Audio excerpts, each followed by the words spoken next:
Was that a 10-minute warning?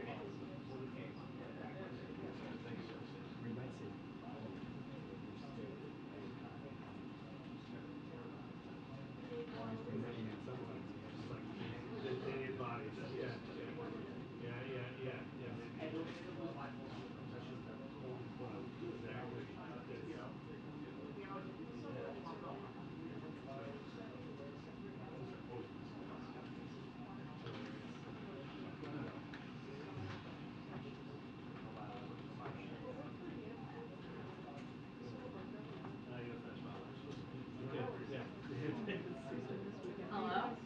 In 10 minutes. I'm not sure. I could check. I'm sitting in the briefing Are you guys room. here? I don't know if he's in our briefing that's allegedly supposed to start. They're not. A lot faster. They would by now, right? In 5 minutes. We're ready to I haven't been paying attention to them because it stopped me. Makes it really quick. If you want, I mean, if you want to be pretty, me, you can say something about a warning that you pay for that. Looks like a C. I was agonizing over whether even that whole thing was Still going 9 minutes to away. It's just like, There was a 10-minute warning 2 minutes ago. Yeah. So it's an 8-minute warning. No, 8-minute warning. Is it 10 minutes from when they send it? 10 minutes from when you receive it? You're in my head now. I need like a little screen, a little scroll screen up there. They should have two. Yeah. Little LED thing. Bananas on sale. Cookies in route.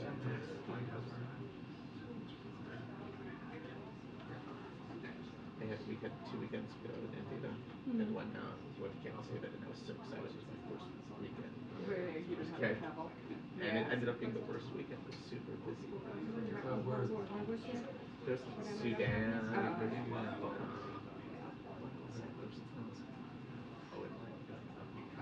Julie Chen. Realized this last year. You know, I had a small incident like that in Provoza once where it was like all about They never I was answered. just like, for those 2 days, When I jump out the way, we'll say no. That's kind of a tough place to work. Like the rooms are not suitable. Like at least Wilmington is fine. Good work. Oh yeah, they got Murphy's Law for journalists. oh, there's Murphy's Law for everything in life. Whatever you can think of will happen on the weekend. Oh, you were trying to jump up. It happens every aspect of life. So this is like no The weekly article, I told you. it's Steam sandwich. This Yeah. was brutal.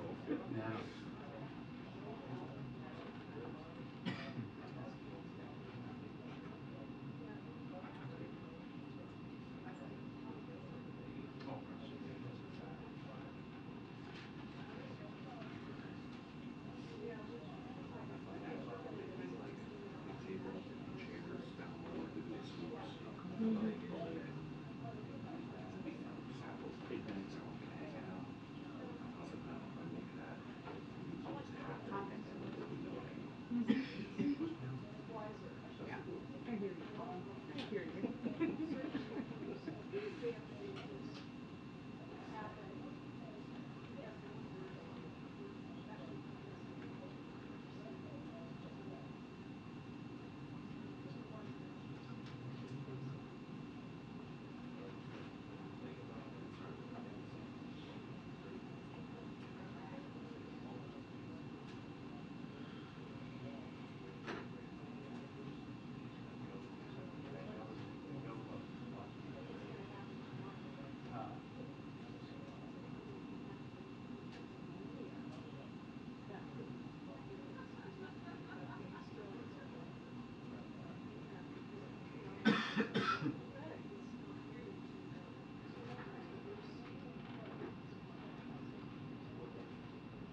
many minutes ago?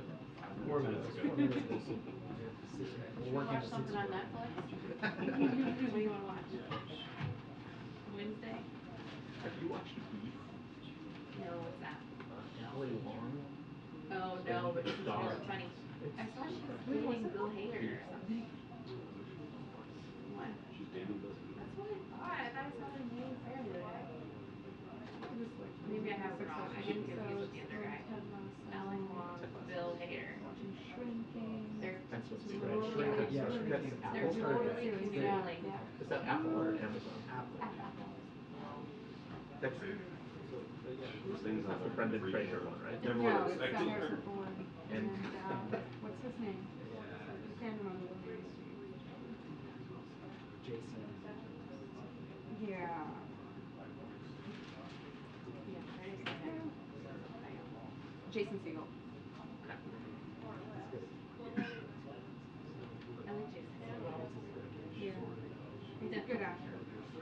Who's like a skinnier Brendan Fraser? Who's in that other? Nicer. That other TV show that's supposed to be good. I haven't seen that. That whale. Yeah, it's supposed to be good. I mean, the Didn't he movie was win good. one? I He just won really a like couple of awards for it. Yeah. Is it a movie or is it a series? It was a movie. Okay. Yeah. Did he win It's the kind of like what we Oscar? had. Oh, Ireland. He won several things. Yeah. Ireland. He won the Oscar for I that initially movie. saw like clips of it and was like, he's so Great. big. Did he get big for it or did he? He was already big and then they like AI and water. He looks like, yeah, he looks like Yeah, $500. he won the Best Actor award for The Whale.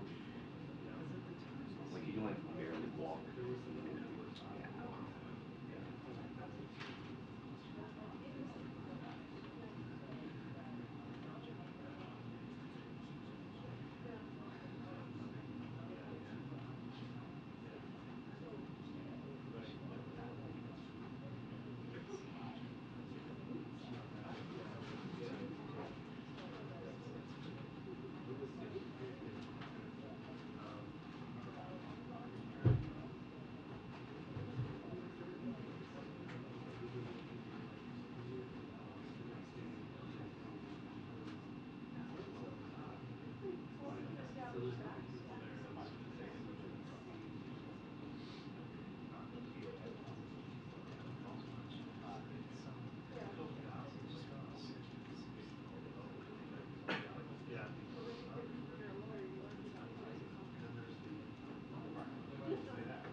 Attention, the press briefing will begin in 2 minutes. The press briefing will begin in 2 minutes. Thank you.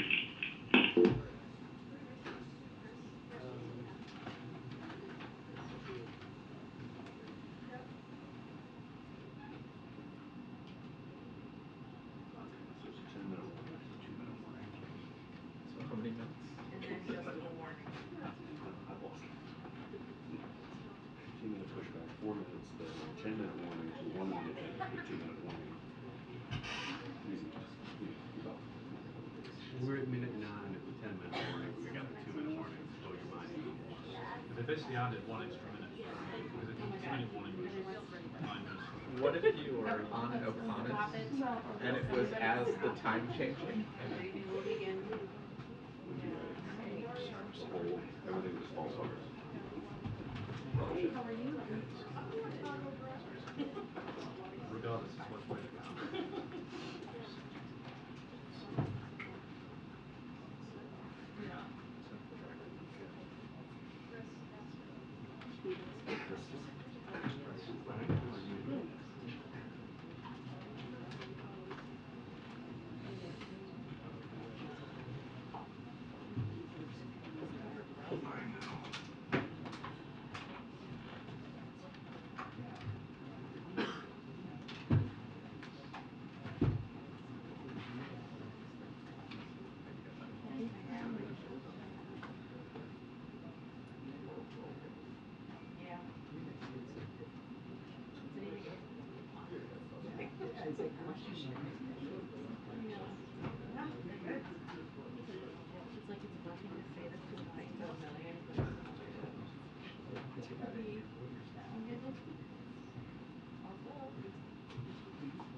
Isn't it more rude to write 7-9 text though? And just keep it in his phone?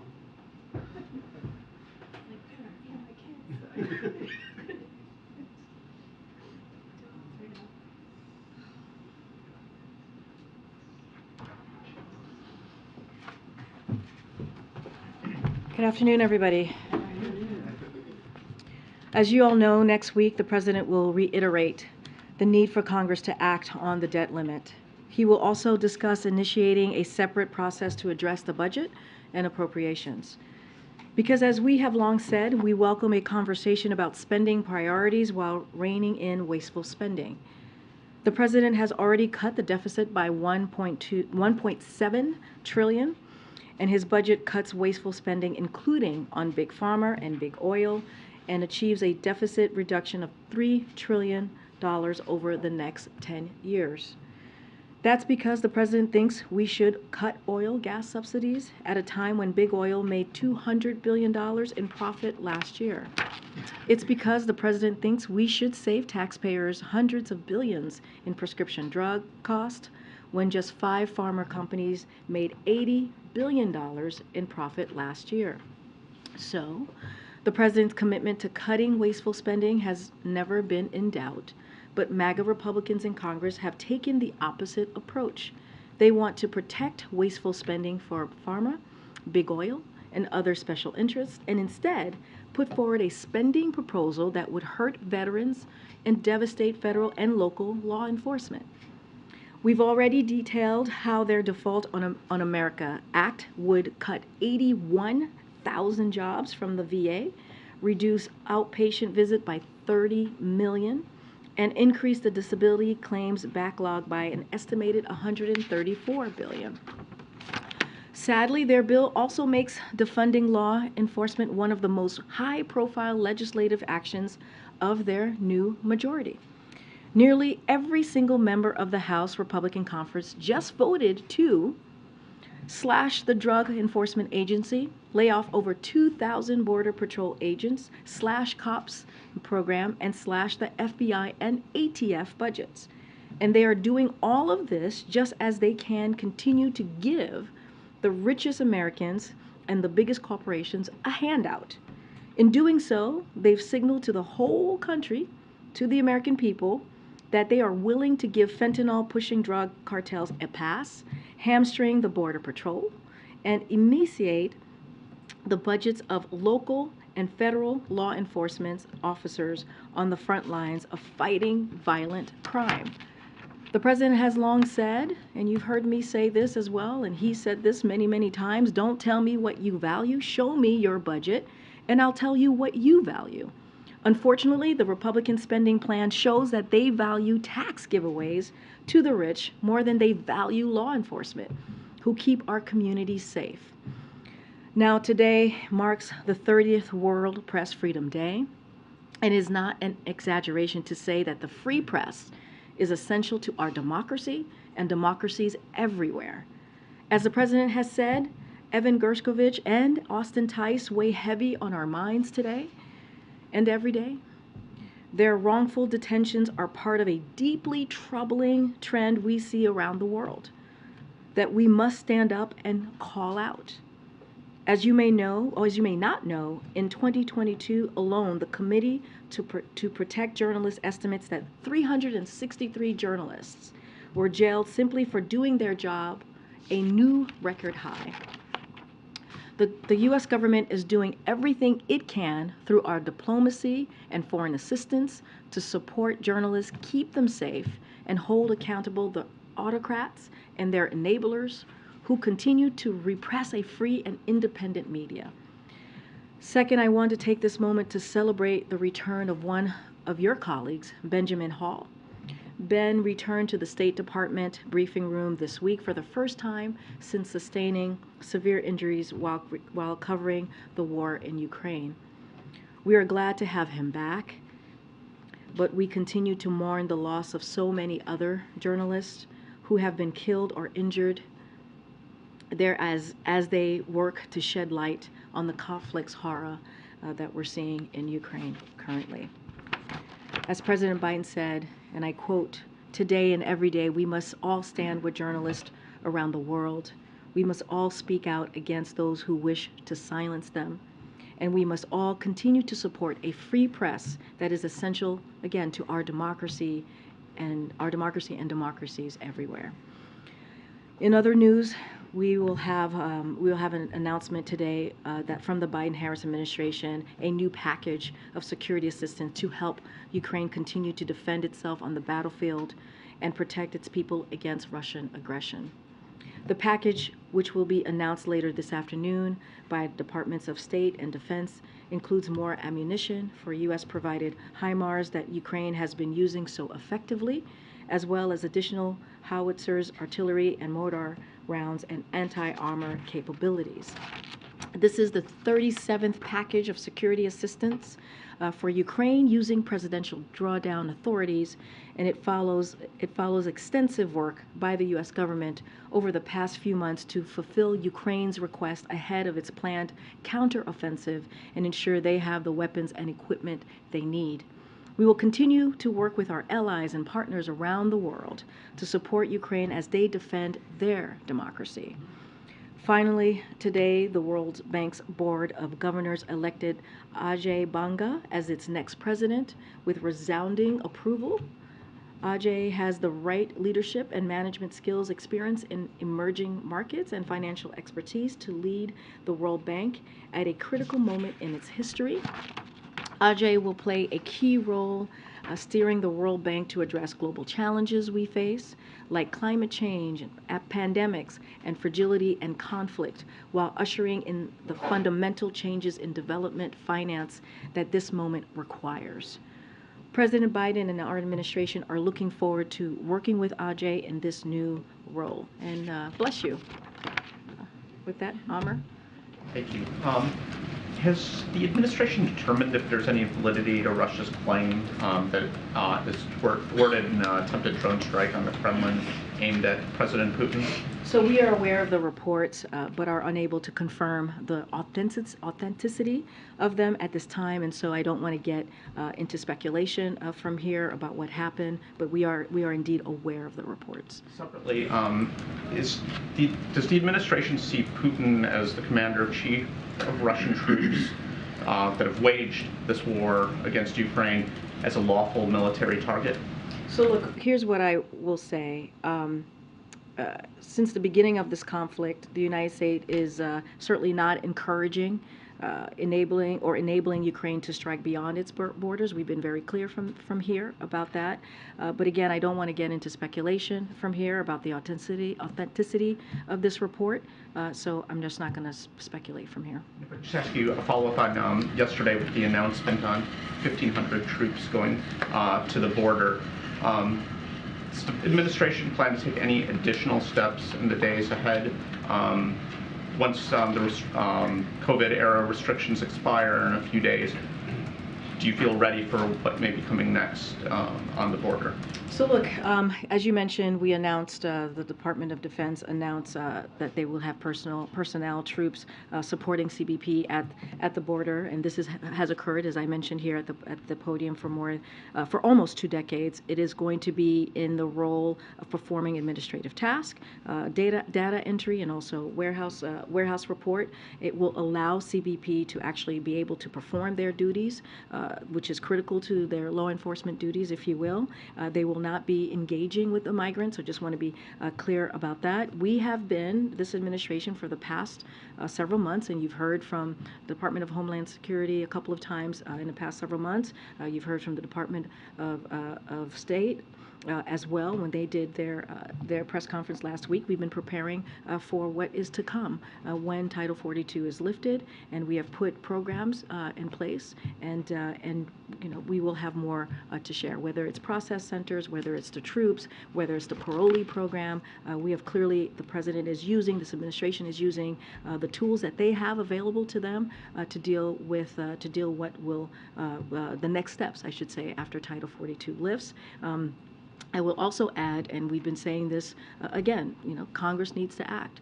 They need to stop, Republicans need to stop doing political stunts and need to come to the table and deal with this in a bipartisan way. The president has taken this very seriously, as you all know. On the first day of this administration, he put forth a comprehensive immigration plan because he understands how critically important this issue is. Go ahead, Mayor.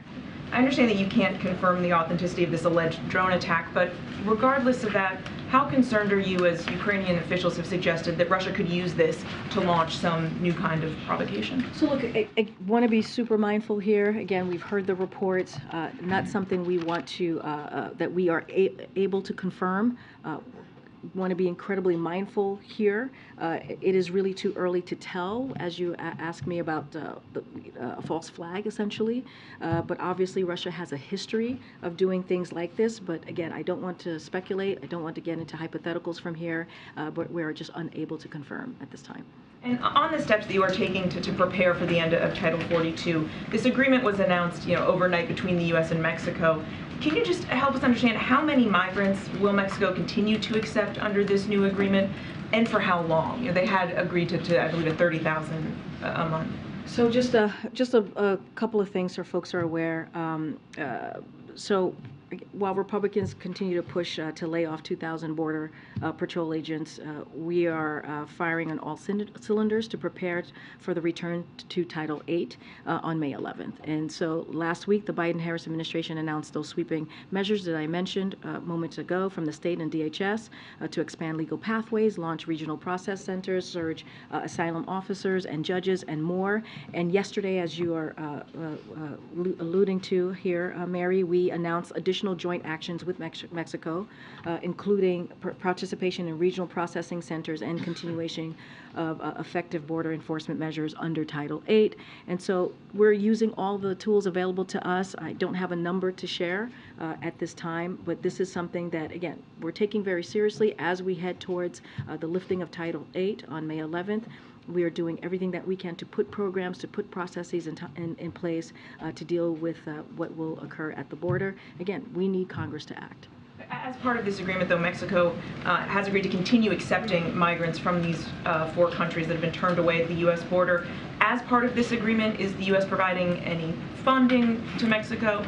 So, not going to get into, these are diplomatic conversations that are happening, diplomatic discussions, certainly not going to get into that from here, but I can say this, our two countries are committed to working together and to address our regional migration challenge, and we've both taken action to address this humanitarian situation. Mexico, as you all know, is a sovereign country that makes its own decision, and we welcome their partnership in this, as we have been partners with others in the region. Again, just not going to get into diplomatic conversations from here. Okay. You mentioned that the administration is preparing for what is to come or what will occur after Title 42 lifts. Can you describe or provide some detail as to what the White House is anticipating when this COVID-era border restriction expires? I'm not going to, look, we know, and I've said this, we have tools that are in front of us that the president's going to use to deal with what we are seeing at the border. And this is something that the president has taken initiative on since the beginning of this administration. And we want to do this in a safe, orderly, and humane way. That has been kind of the mantra of how we see moving forward with the immigration system. And we're doing this without help, without assistance from Congress, Republicans in Congress in particular, and we're doing everything that we can to be prepared for once Title 42 lifts. Don't have any numbers to share for you at this time. I don't have, we don't have kind of speculation or hypotheticals on what will happen once Title 42 lifts. We just know that we are preparing for that to occur on May 11th, and we'll continue to do that. And again, you've heard from the Department of Homeland Security, you've heard from the Department of State. They've held a press conference just last week to lay out some of the processes and some of the tools that we are using. Well, and to that end, the administration has taken unprecedented measures, be it deporting now certain non-Mexican nationals to Mexico for the first time, preparing to roll out an asylum regulation. How confident is the president that this will drive down numbers while also facing criticism from his own allies that he should not be taking these steps? And then also, is he talking to the mayors who are asking for more assistance? So those are two separate questions. I'll take the first one as you talk about criticism from our allies. The president put forward a plan to manage the challenges that we're seeing at the border on his first day. And, you know, again, Republicans refused. They refused to come to the table. They've refused to pass the plan to fund the plan that he put forward. And so until Congress acts, we're using the tools that we have available to us to face this challenge. Again, a safe, orderly, humane way of moving forward with what we're seeing at the border. We're expanding legal pathways for protection. We're limiting unlawful immigration. We're increasing border security. And we're working with regional partners to jointly manage this challenge, as we just announced Title VIII with Mexico. As it relates to cities, I have said this yesterday, that you know, we are in regular communication with cities, mayors in cities across the country who are dealing with this issue. The State Department and Department of Homeland Security put out a plan to manage regional migration flows and reduce unlawful migration. And you know, they are also in regular touch with border communities, and we'll be awarding an additional $290 million in the upcoming weeks to support them. So that is the assistance that we are providing to them. We're committed to managing this challenge, again, in a safe, orderly, and humane way. That is what we have said since the beginning of this administration. That's what we will continue to do. Okay, Mandy. Thanks, Karine. Just a quick question on Russia. A senior aide to Zelensky called the acquisition from Russia a sign that the Kremlin was planning a major new attack. I know you don't want to speculate on the authenticity of the attack overnight, but does the U.S. have any signs to believe that the Russians are planning a new major attack? So, you know, just not going to just get ahead. I'm not going to get ahead of, I know about the conversation or that reporting. Just don't want to be really careful. I just don't want to, I'm not able to confirm anything from here.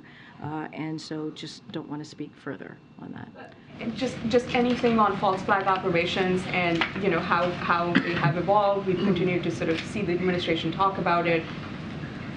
Any new details? I mean, just as I said moments ago to your colleague, look, we know that Russia has a history of doing this. They have a history of doing false flag. It is not unusual. It is incredibly common. I just don't want to speculate at this time. Okay. And a quick one on the AI meeting happening at the White House tomorrow with Microsoft and Google. Just sort of curious as to why the White House decided to have this meeting now. We obviously saw the RNC use AI in its video to respond to the president's re-election announcement. And so are you doing this because the White House is concerned about the use of AI in 24 or elections going forward? Can you give us any details on that? So look, just to let folks know, as you just stated, the Vice President Harris and senior administration's official will meet with the CEO of 4 American companies at the forefront of AI innovation to underscore the importance of developing safeguards that mitigate risks and potential harms while driving responsible, trustworthy, and ethical innovation.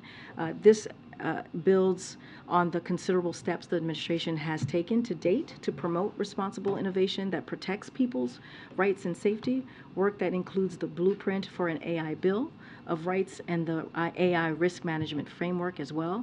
There's going to be a press conference this evening that's going to discuss the administrative policy more specifically on AI and also provide additional information for all of you as we go into tomorrow's meeting. But certainly this is something that this administration has been doing. This is part of the ongoing engagement. Now what you're seeing tomorrow is just going to be a conversation that the Vice President's having with CEO members, but this just builds on what we have been doing these past several months. Should we think of this as a precursor to perhaps, the White House asking Congress for a legislative push on AI, or can you share any details on that? Look, what I will say is this continues our engagement on this particular matter. We're going to have this conversation. The VP and senior administrative officials will have the conversation with CEOs. We have had a kind of a comprehensive, if you will, study or look into this. Just not going to get ahead of what will essentially come out of the administration as it relates to the AI situation. Okay.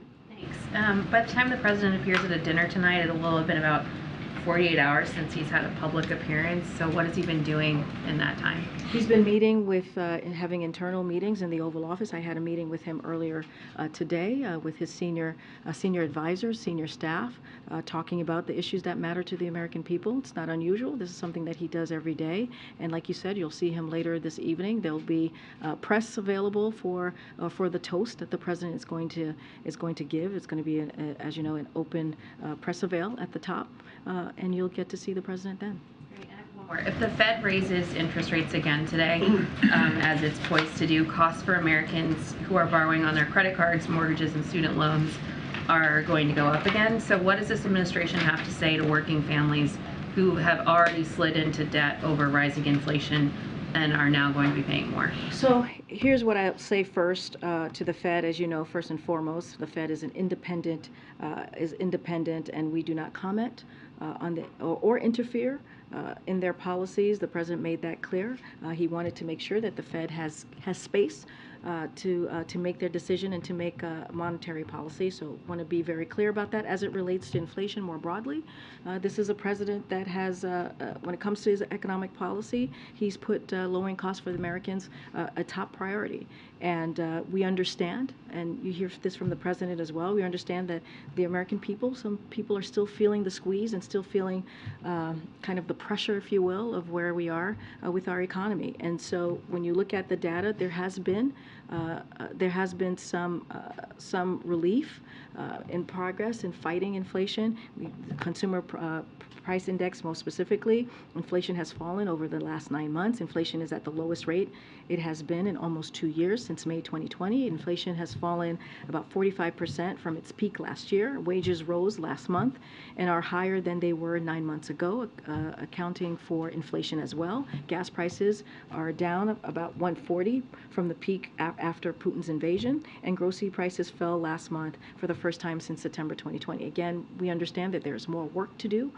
The president gets that and understands that. That's why the Inflation Reduction Act was so important as we talk about energy costs, lowering that, as we talk about healthcare costs, lowering that, and he'll continue to do the work to see what else we can do to help the American people. Yeah. Following up on this announcement of processing with Mexico, right around the same time that was announced, Mexico's president sent a public letter to President Biden urging USAID to stop funding what he called the opposition I think USAID would refer to those as anti-corruption and pro-transparency groups. Any response to that request from Mexico? I don't have a response at this time from that request. Any response on whether, or is that the type of agreement that could be part of that broader deal on immigration, or I'm is not there any gonna get into timing at all? Because I think just- people would ask, Mexico made an agreement to the U.S., they're asking for something on that front. Is that related? I'm just not going to get into our discussions or diplomatic conversations that we have with another country. Mexico, again, is a sovereign country that makes its own decision, and we welcome their partnership in the region on this issue. Thanks so much. President Zelensky of Ukraine told the Washington Post that he had not had conversations with anyone at the White House about those intelligence leaks. Is that true? And if so, why not? So I would have to go back to our team. I don't actually have an answer to that question at this time. What I can say, and we have said many times, is that we have been in discussion with our allies and partners about the situation. I would have to just check back to see when's the last time they had a conversation with President Zelensky. I just don't have anything to share at this time. The critical moment that the war is in, the fact that Ukraine is poised to potentially sometime soon launch its spring counteroffensive, and now this incident that we started talking about at the top of the briefing with the drone. How concerned is the White House that those leaks could strain the U.S. relationship with Ukraine at this critical moment? Look, we've been very clear. I mean, we're about to announce another critical security assistance to Ukraine. I think that shows our commitment, and we have been very clear that we will support Ukraine as they defend their country against Russia's invasion, and that will continue. That will not stop. And again, we're announcing a security assistance. I think that shows how much we are committed to them fighting for their freedom, fighting the Ukrainian people, fighting for their democracy. And so we've been very clear in not just security assistance and humanitarian aid and economic aid, and that will continue from here. Very quickly, has the president or anyone at the White House been briefed at this point on the damage assessment by the leaks? I don't have anything to preview or lay out for you at this time. And then just on the debt limit, there are conversations that have been reported about potentially invoking the 14th Amendment, which would essentially allow the president to deal with this debt limit crisis unilaterally. Can you characterize how serious those discussions are? Have they gone all the way up to the level of the president? So look, we're not going to entertain scenarios where Congress compromises the full faith and credit of the United States. We've been very clear from here. The president has been very clear that Congress must act. This is their constitutional duty to act, and we must avoid catastrophic threats to our economy. That needs to happen. And what this will do, it will hurt the American people, cost more than 6 million jobs, and threaten Social Security, threaten Medicare and Medicaid payments. And so we're just not going to entertain scenarios. Does that mean you've taken invoking the 14th Amendment? What I'm saying is that I'm not going to certainly negotiate from here or do anything like that. We're just not going to entertain scenarios. This is their constitutional duty. And I've said this before. Republicans did this 3 times. They were able to do this. Democrats joined them 3 times in the last administration. Karine, a lot of people are looking at this situation and wondering where the urgency is. Back in 2011, it took the president and congressional Republicans more than 3 months to reach a deal. Why does President Biden think he can reach one with Republicans in 3 weeks? We've been very clear, right? We've been very clear of what this could mean for the American people. This is their constitutional duty. When we're talking about the spending, this is something that Republicans and Donald Trump spent already. We're talking about spending that already occurred. And in the last administration, Democrats did the right thing and came together with Republicans and dealt with the debt ceiling 3 times. 3 times. It is their constitutional duty. It is what they are supposed. Congress took an oath, right? If you're a congressional member, you take an oath to the American people and what you are going to do the right thing, essentially. And this is part of their duty, to get this done. And so the president has been very clear on this. His administration has been very clear on this. He's going to have a meeting with them a week from today with the 4 leaders. He's going to again reiterate how important it is for them to move forward, and they need to put they need to deal with this immediately. Deal with the debt ceiling immediately. This is something that they can do today if they choose.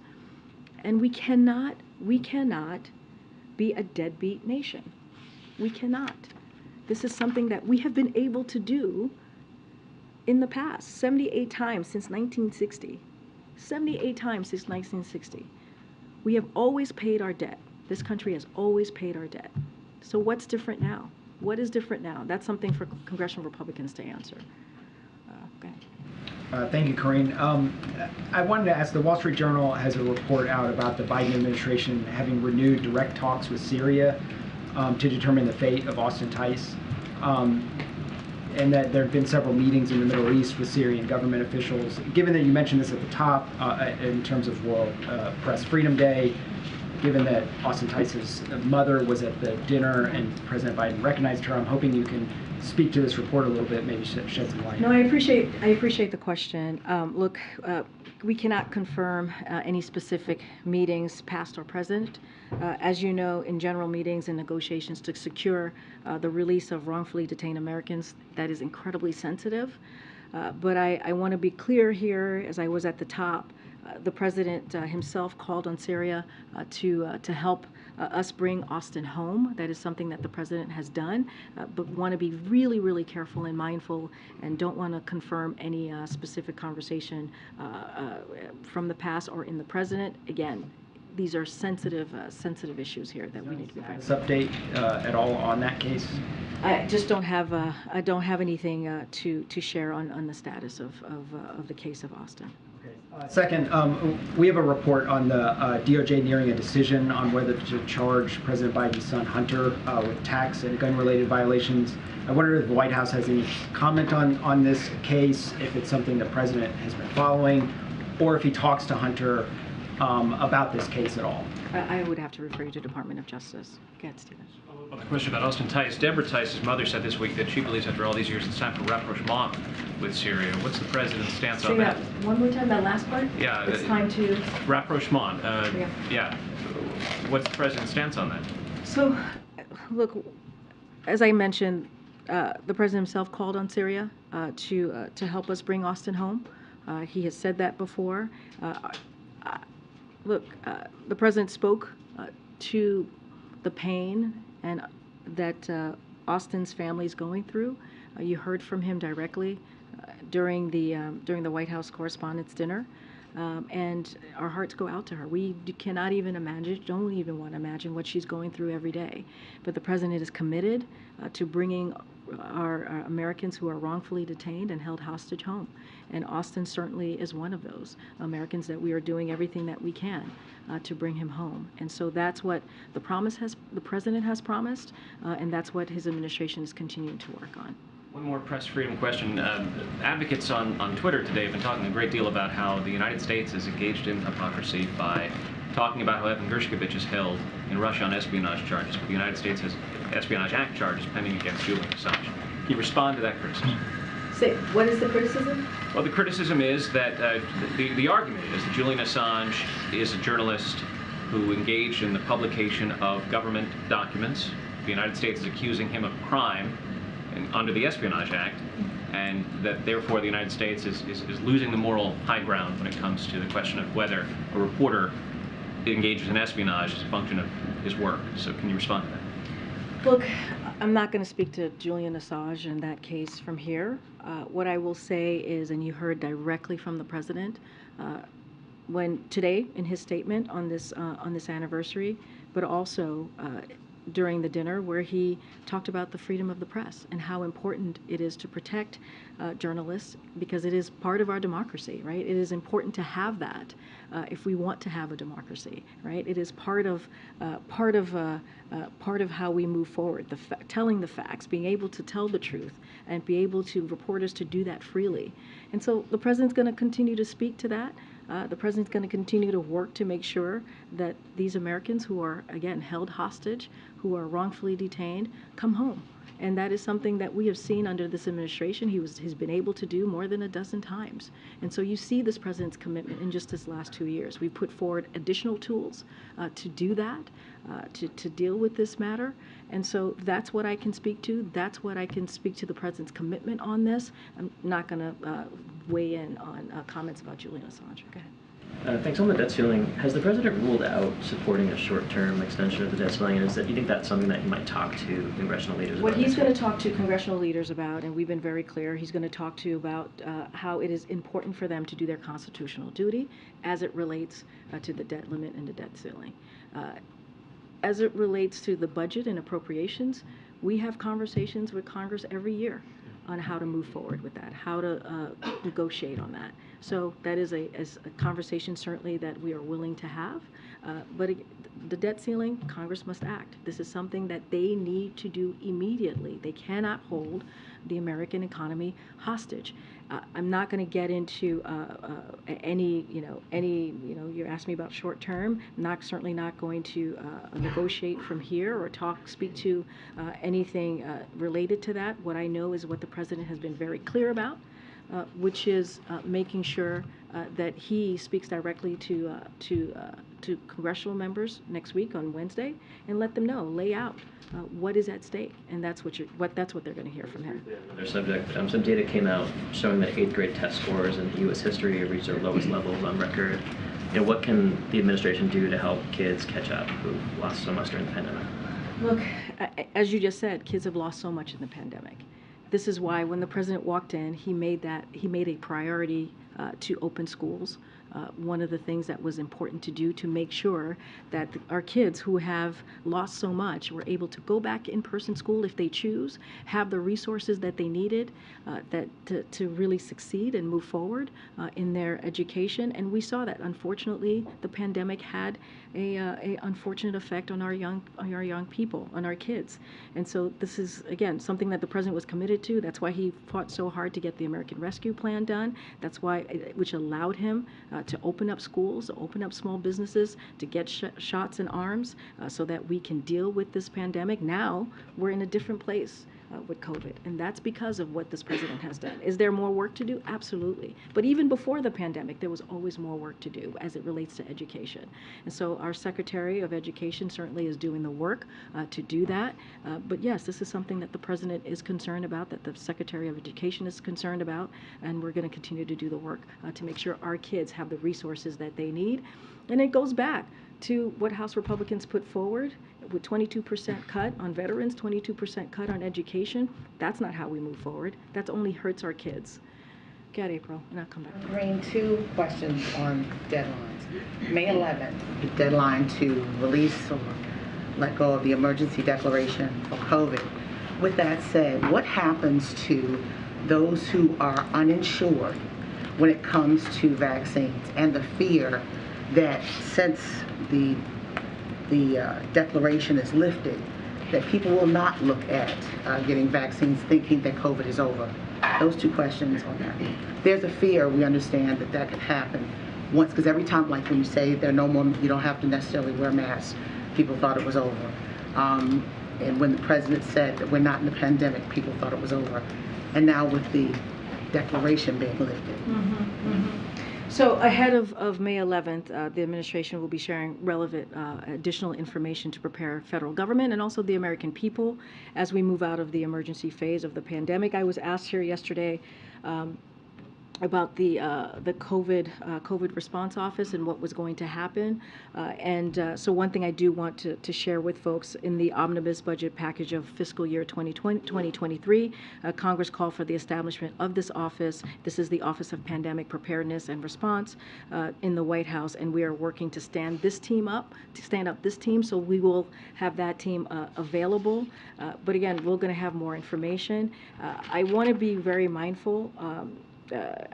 I hear your questions about vaccines. I want the American people to know that the COVID vaccines remain highly effective to reduce the risk of serious illness, hospitalizations, and death. This announcement that we're making is possible because of the historic progress that we have made over the last 2 years to fight COVID and ensure that people have the information and tools they need to keep themselves and their communities safe. And so it remains highly effective. It is important for the American people to know that we are in a different phase of COVID, as I just mentioned, and that's why we're able to do the announcements that we're going to see once May 11th. They're going to lift essentially once May 11th arrive. Sure. And that was part of my first answer. We'll have more information to share. Is there a fund that you guys are We looking will at? have more information to share as we get closer to May 11th. Question. Looking back at the prior administration and how deadlines were met and neither side blinked, particularly Republicans, is there a fear, a real fear, that come June, this will not be settled and there could be indeed defaults, payments not made to various persons in this nations, to contractors, those who are on benefits, etc. Is there a real fear of that, as Republicans in the past administration didn't blink on issues of finances when it came to deadlines? Well, that's kind of taking your last point first. That's kind of what I was saying. In the last administration, Democrats put aside their politics and they came together with Republicans to make sure that we dealt with the debt ceiling. That is something that Democrats did. We have never defaulted in our history. We've never done that. We've always paid our debt. You heard the president say this just 2 days ago. We are not a deadbeat nation.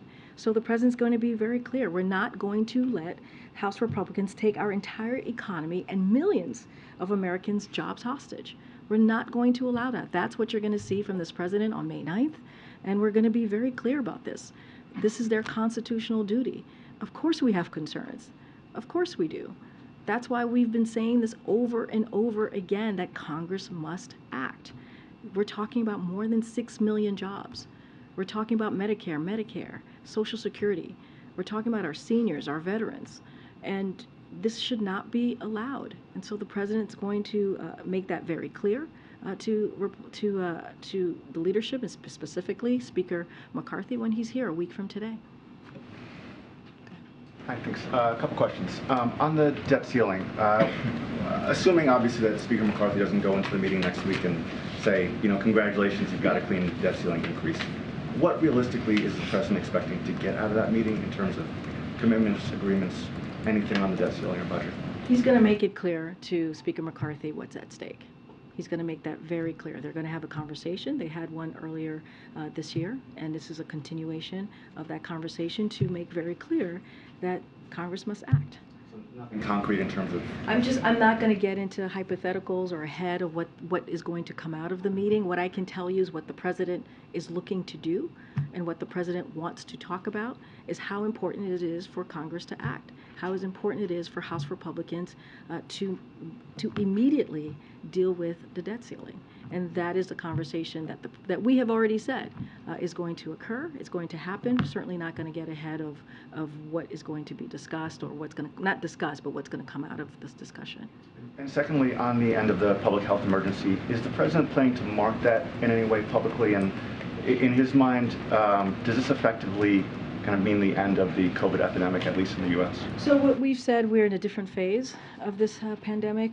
The reason why we're able to do the public health emergency and make the announcement that we have made on the COVID vaccine is because of the work that this administration has done, period. Because of this leadership that the president has been able to do, period. And that's because, again, the American Rescue Plan, what he was able to do on day one, how he wanted to make sure that Americans were vaccinated, how he wanted to make sure that our schools were open, small businesses were open, that the economy got back on its feet. And you see that with the economy currently, 12.6 million jobs created. That's important. And we're going to continue that work. You see that with his his economic policies that he's put forward, his economic legislation that have been passed with the help of Democrats in Congress. And so, look, we're in a different phase. And it's because of the work that this president has done. Should we expect the president to mark that anyway? Yes, I didn't answer that question. Don't have anything to lay out for you on any type of event to mark that. Thanks, Karine. The Fed just raised interest rates again, and you mentioned that inflation has come down, but it's still stuck at 5%. Is the president frustrated that inflation isn't coming down more quickly? The president not going to comment on the Fed and its policy decision. They're independent. We're going to respect that, give them the space to make their monetary policy decisions as they have done under this administration for the last 2 years. So I want to be very clear on that. The president is working every day to make sure that we do what we can and meet the American people where they are on lowering cost. That's why he took some historic actions. That's why we were able to do the Inflation Reduction Act. That's why we were able to lower gas prices as President Putin started this aggression on Ukraine and this war. And so we'll continue to do that. Let's not forget what the lowering costs for families, what we've done. We've lowered prescription drug costs, capping insulin at $35 a month for seniors, allowing Medicare to negotiate lower power, helping lower energy bills. That's important. That's what we have been able to do as an administration, where MAGA Republicans, they are doing the opposite. They're gutting programs that lowering cost. Take our economy hostage with the default. That's what they're threatening. Bring back failed trickle-down economy. That's not what the president believes. He believes on building an economy from the bottom up and middle out. So we're doing the work that we believe needs to be done. We always understand there's more work to be done, and again, I've laid this out earlier. Inflation has fallen over the last 9 months. That's important. We saw that in the CPI data, and so do we need to do more work on this? Yes, but inflation also has fallen 45% from its peak last year, and that is because of the work that this president has done because of his economic policy plan. What's more important to the White House at this point, to keep bringing down inflation or to prevent more economic slowdown? I don't think it's one or the other. I think the president understands that when he's president, he has multiple things that he needs to deal with. We have said that we see the economy moving towards a transition of more stable and steady growth. We see that in the data. We see that in our jobs data that we saw just last month. And so we're seeing that. We believe that that's where we're headed. But of course, inflation is one of the most important things that Americans care about is what we're doing to lower cost. And so that's one of the #1 things that you see when it comes to the president's economic plan is making sure he's doing everything that his administration can to do just that. Go ahead, Karen. Thanks, great. Before we came out here, there was a shooting in Atlanta. Police are searching for a suspect. There's one dead and at least 4 injured. Now, has the president been briefed on this? What can you tell us? So I can confirm that the president and the vice president is aware of what occurred, the Atlanta shooting. So I can certainly confirm that.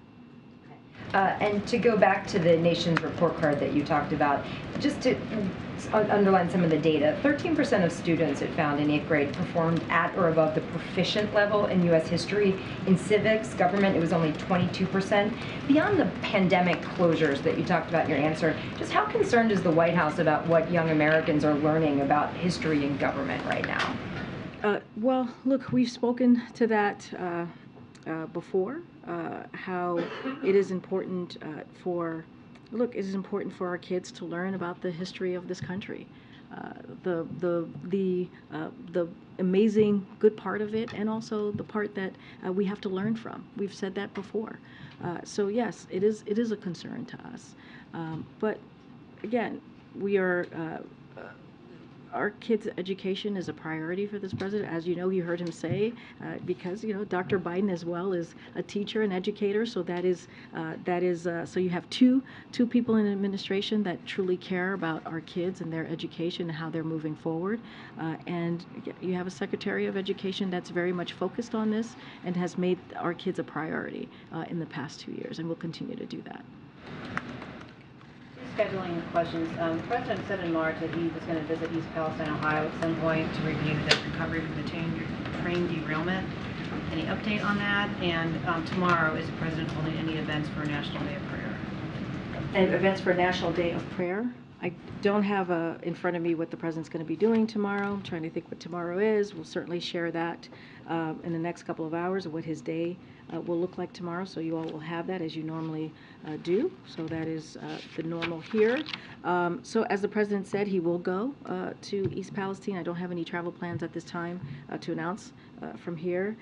Just to remind everyone, the President, at his direction, federal teams have been on the ground in East Palestine to support response efforts and hold North Southern accountable.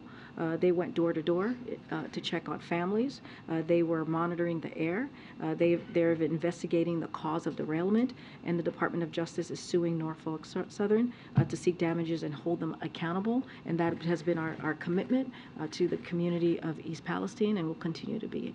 And when we have travel to share, certainly we'll do that. Thanks, Karine. Back in March, the President said after the SVB collapse that the banking system is safe. He made similar comments after the latest bank failed earlier this week. So I'm wondering why the American people should trust those reassurances if it's happening repeatedly now. So due to our actions, because of what the President has done, because of the direction of the President, Americans can be confident that the deposits are safe and sound, and banks have the access to resources to meet depositors' demand. In fact, Treasury has seen deposit flows stabilize in regional banks. The banking system is more resilient than it was in 2008 when we saw the financial crisis. And thanks to the tough requirements the Obama-Biden administration put in place, banks have more capital, depositors have more protection, regulators have the tools. And so we've taken decisive and forceful actions to restore the confidence, to protect depositors, to keep financial systems safe, and not protect investors, but to not risk taxpayers' dollars. And that is what you've seen from us from the last couple of weeks. So given that, how seriously is the White House considering warnings that there could be other problems ahead in the banking Look, what sector? I can tell you is that the FDIC is going to continue to monitor the situation, and that's what I can share. We have taken forceful actions, decisive actions, to make sure that taxpayer dollars are protected, to make sure that we give confidence to the American people, and that is something that you're going to continue to see. The President has asked Congress to take action, so we've been very clear, and he has called on regulators to reverse a series of steps taken during the prior administration, and that is something that just didn't start. The asking regulators to take action, that didn't start just a couple weeks ago. That started very early in his administration. And then thirdly and lastly, New York became the first state to ban natural gas in new buildings, essentially, starting in 2026. Does the President support these types of policies at the state level?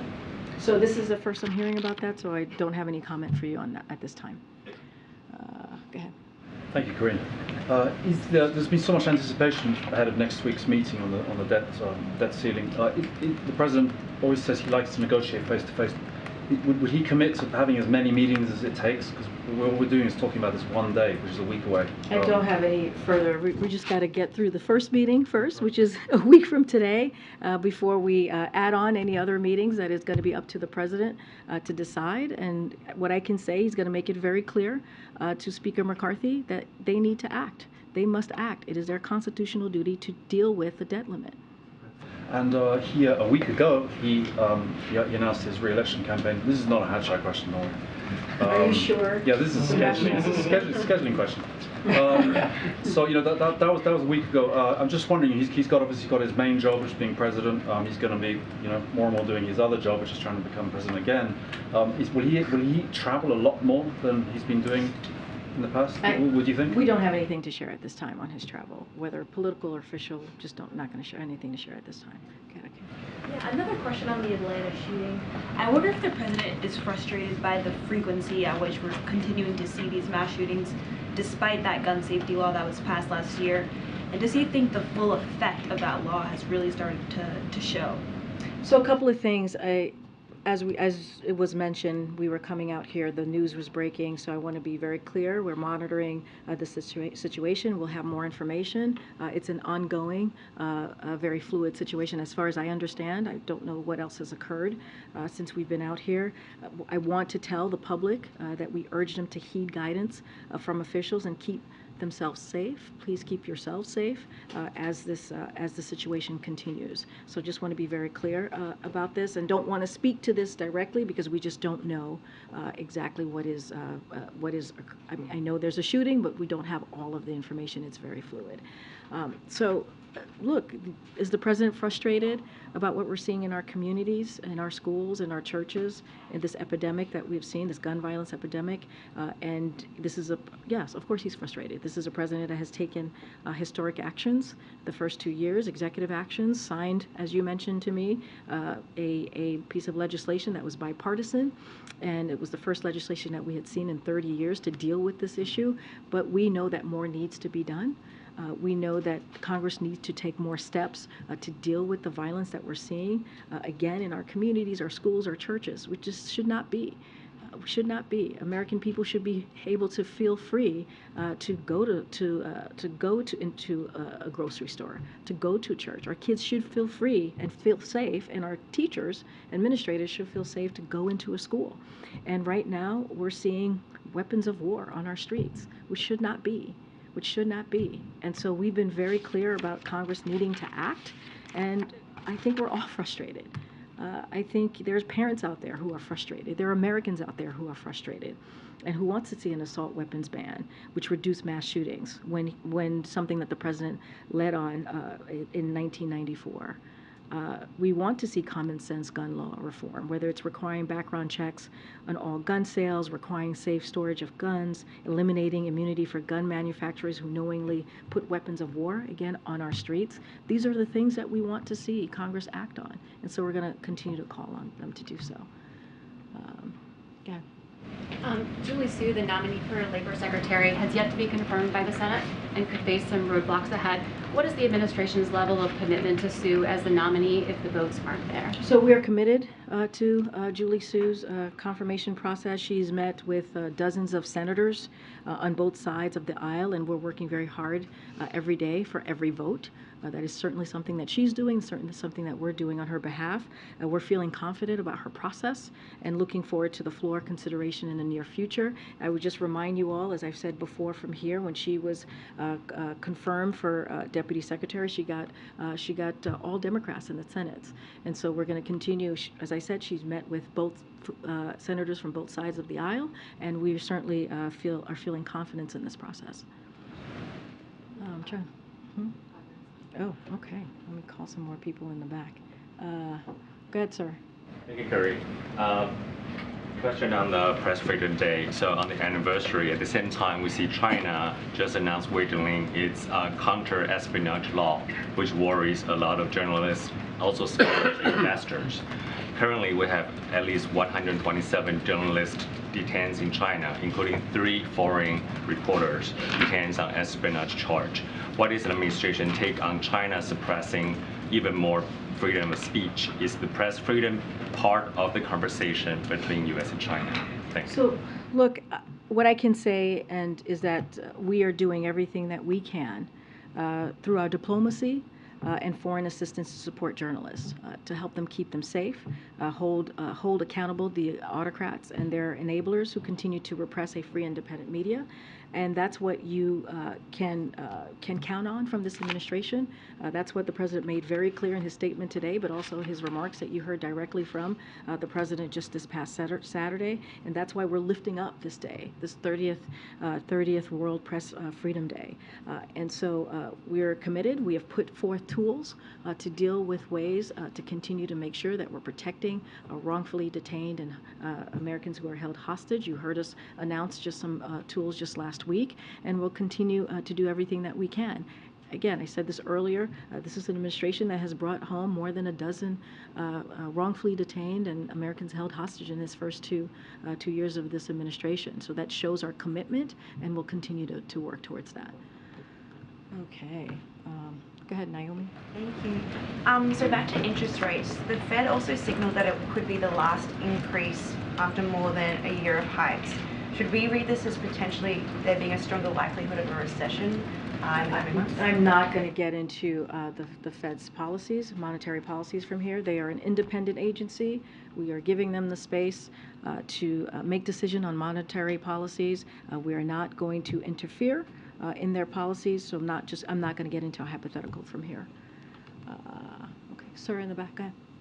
Karine, when it comes to immigration, obviously the administration wants immigration reform, but why hasn't the president brought in congressional leaders and tried to show leadership and come up with some kind of compromise that could pass? We've shown leadership. We showed leadership on day one.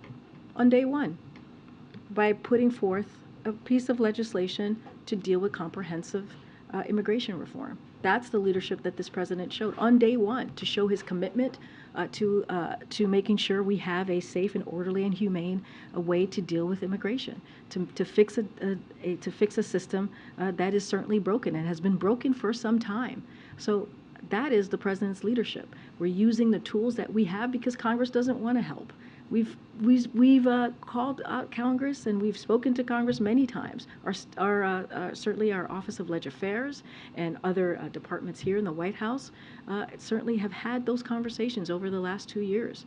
And the president has been very vocal. But we have to use the tools that we have in front of us to deal with this issue. And we've continued to call on Congress to act. The president has, members of his administration has, I have, numerous times. And now we are going to do what we can from here to make sure we do this in a way that's safe, in a way that's orderly, in a way that's humane.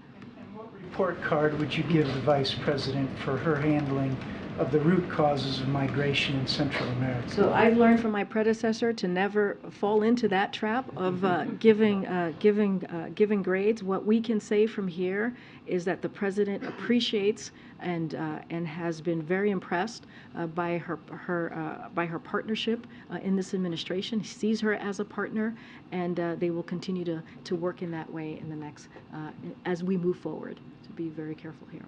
Trying to call on people I haven't called on in a while. Go ahead. Thanks, Karine. I was just curious, the meeting next week with congressional leaders, will that just be for the president and for lawmakers in the room, or will there be staff involved? And what can you say about, has staff been reaching out sort of behind the scenes ahead of this meeting to prepare? So I'm not going to get into the manifest of who's going to be in the meeting next week. I will certainly, I think I said this, and I think we've gotten some confirmation of attendance, but certainly leave it to the offices of the specific principal attendance, but certainly not going to get into a manifest or who's going to be in the room at this time. We still have a couple of days to go before the meeting happens. I think I'm being pulled. Is that it? All right. Thanks, everybody. I'll see you tomorrow.